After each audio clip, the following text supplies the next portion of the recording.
And we're back.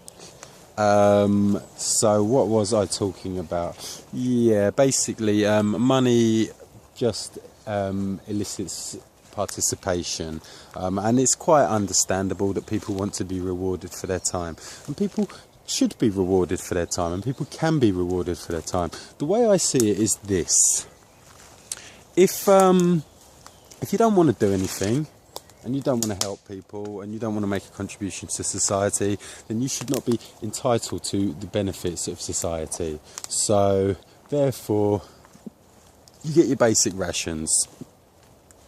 You got a house to sleep in. God knows there's enough empty houses in the world. There's probably more empty houses than homeless people, which is a pretty messed up concept to start with. There's space to build new houses. I mean, what we really should be doing is thinking about ways of reducing the population. That is, what we really should be doing. What was I saying? I get sidetracked so easily.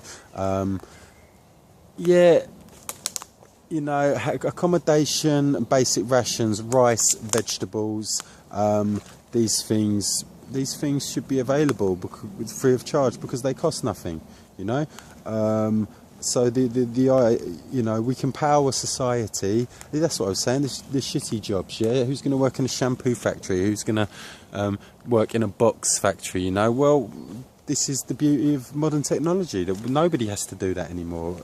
Mechanisation can take care of all that, and jobs that nobody wants to do will lead to certain industries disappearing. And if an industry disappears, it's because we don't need it.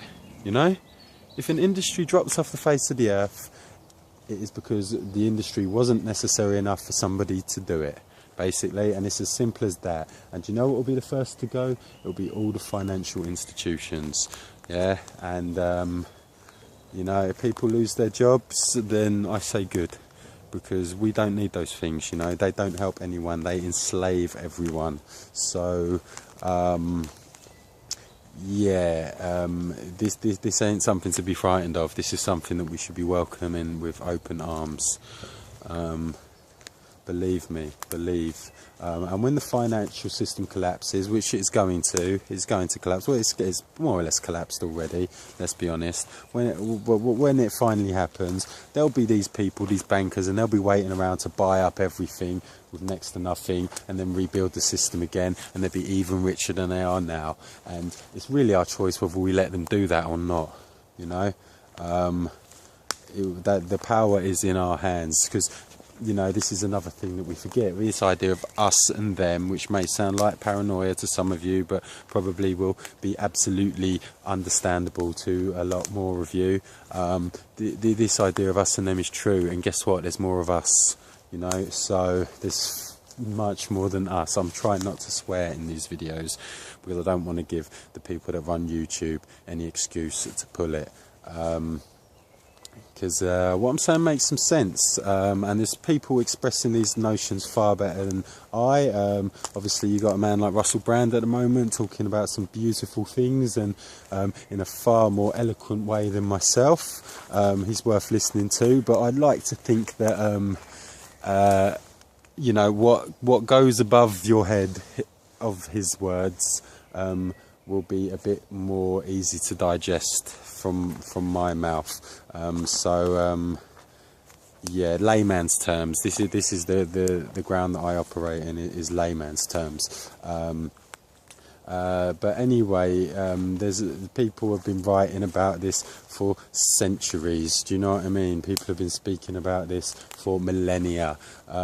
It's just an obvious idea that we're too frightened to accept, and I'm with you. I'm frightened of it as well. I'm not making an effort. Here I am uploading this, and then I'm going to go back, looking for a job and trying to pay my overheads, and I ain't saying that I'm any better than you, but I'm really having an experience in my life that I want to share with you, and I think you're already sharing this experience, because I think we share a consciousness and we share an environment, and we can share a future as well, you know, and it can be a good future. And all it takes is a new attitude, you know. You don't have to believe in God, which was where I started. I think accepting the idea that, you know, we're all part of this one thing, and if you want to call that God, then, you know, you can do that if you want to, and if you don't want to, that's also fine, you know. But accepting that we owe something to each other, that is not financial debt, and if we make an effort to pay this debt to each other, pay this debt of humanity to each other, then we're all gonna reap the benefits, you know. You're gonna reap the benefits, and your kids are gonna reap the benefits, and their kids are gonna reap the benefits, and that, my friends, is the gist of it. So I've gone off on a tangent again, as I always do. Let's get back onto the money. Yeah, abstract concept, no real value. The value is entirely attached by us. We're enslaved by it. We're now, you know, where we've reached a stage in modern society where we can still have the luxuries of modern society without the exchange of pieces of paper or numbers on a screen. There's all kinds of innovation going on in reusable energy, renewable energy, sorry. People say that that's too expensive. Well, you know, how can something be too expensive when money is not real? It's just another lie that we're told, because there's a lot of people making a lot of money out of oil, and a lot of people making a lot of money out of coal, and a lot of people getting killed over these things as well. And all of this could stop if we realised that we are living a lie. Yeah, all of this could stop, you know. There'd be no more excuses for war. I mean, think about a society without money anyway. No one would steal from you, because they couldn't sell the thing that they stole. Yeah, and you know what? They could go and get one for free anyway. I do envisage a society with some kind of system in place, with some kind of rules and regulations, because unfortunately, people being able to self-govern is even farther away than the things I've previously spoken about, you know, because we are still a bit selfish, you know. That's me included as well, and we are.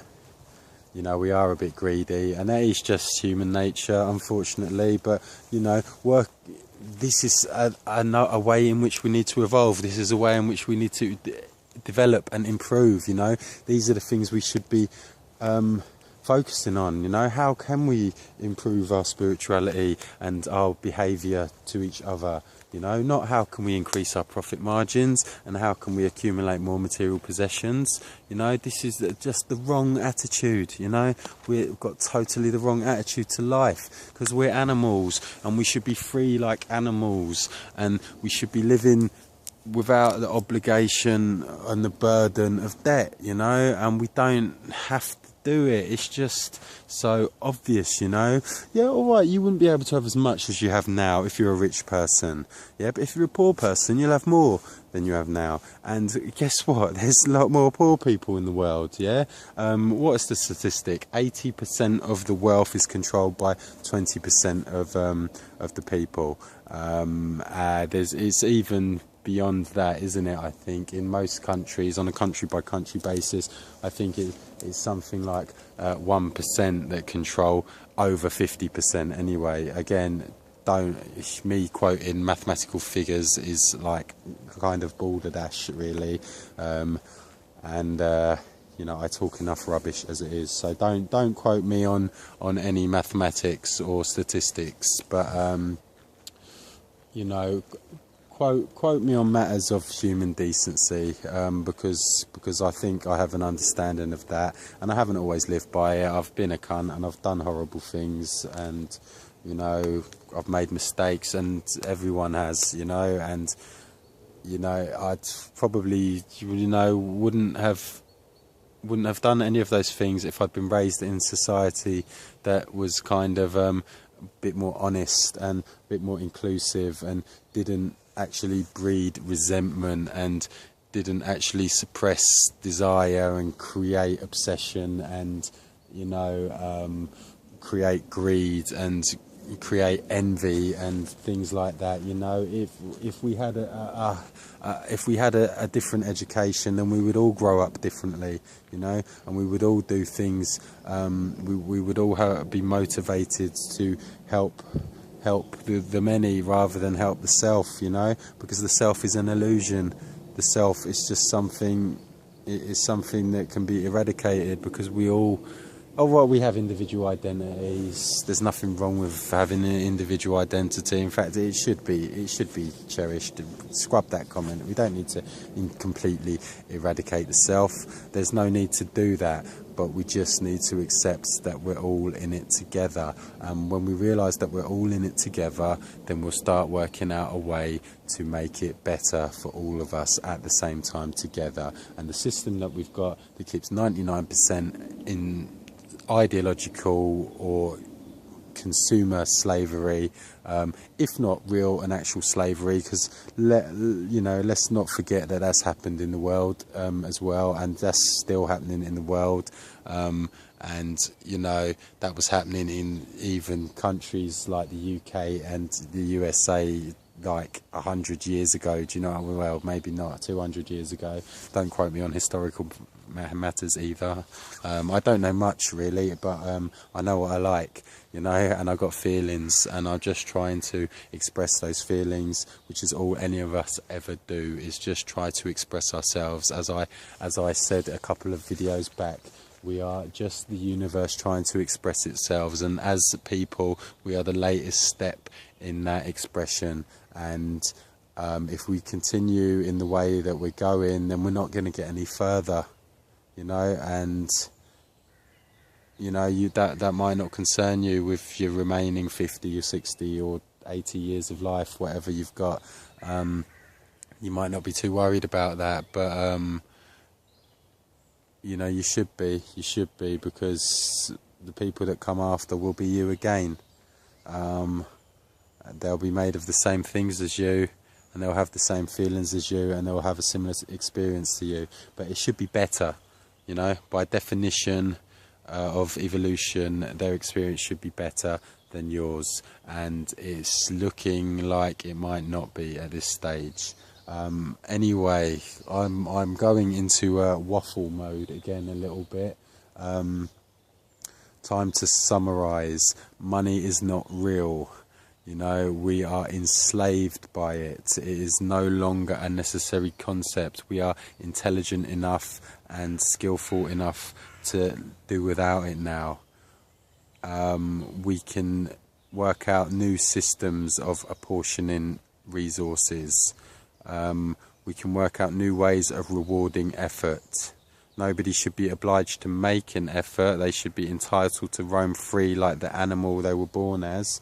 And they should be entitled to live off the land like the other animals do, and they shouldn't be trapped into paying bills and buying products, and they should be helped to understand this by the educational system and the media, and none of that is happening now, and so the way that we're living is pretty messed up. And if you think I'm wrong, please comment back and we'll have a debate about it. The debate's going on, man. You know, the debate's going strong, and it could be coming. It could be coming to a head. You know, it could be about time. It could be about time to see the real benefits of these notions that are shared by so many people, that are being felt so strongly at this time in our lives, at this time in reality, whatever this time is, whatever time is. You know, we're just experiencing a brief moment in the existence of the universe, and if we can make that moment better, then why not try? You know, it don't have to be the way it is today. We can change things, we can make things better, and we should be trying to do that. And that, as I have once said, is what I reckon. So have a think about that, please. Comment, whatever. I don't care if you subscribe or share. You know, just think about it and act on it. Thank you very much. See you later.